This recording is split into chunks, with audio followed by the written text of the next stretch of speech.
नमस्कार दर्शकबिन, म टिका।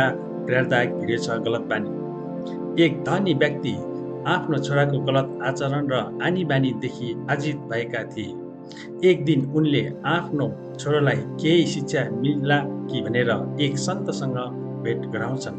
सन्तले सबै कुरा सुनेपछि त्यो केटालाई लिएर एउटा बगैँचातिर जान्छन्।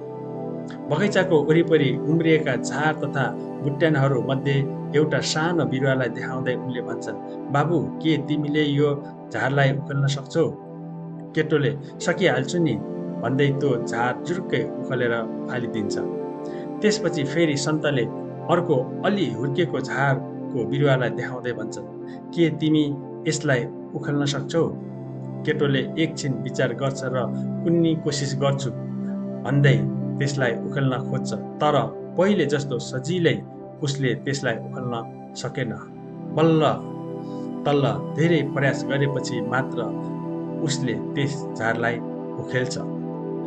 अब फेरि सन्तले एउटा काँडै काँडा भएको र छिप्पिएको रुखतिर देखाउँदै भन्छन्, के तिमीले यसलाई उखेल्न सक्छौ?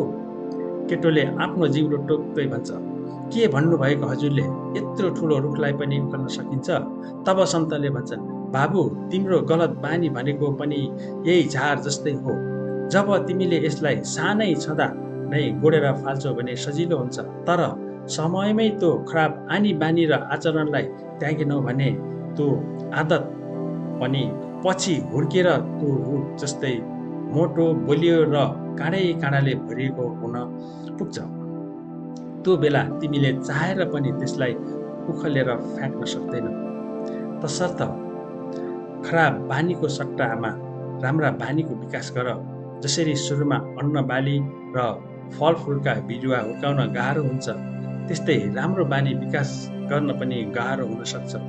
तर जब राम्रा बानीहरू बलिया हुन्छन्, ती पनि एक बडेमानको पिपल जस्तै बन्छन्, जसले सबैलाई शीतलता दिन सक्छ।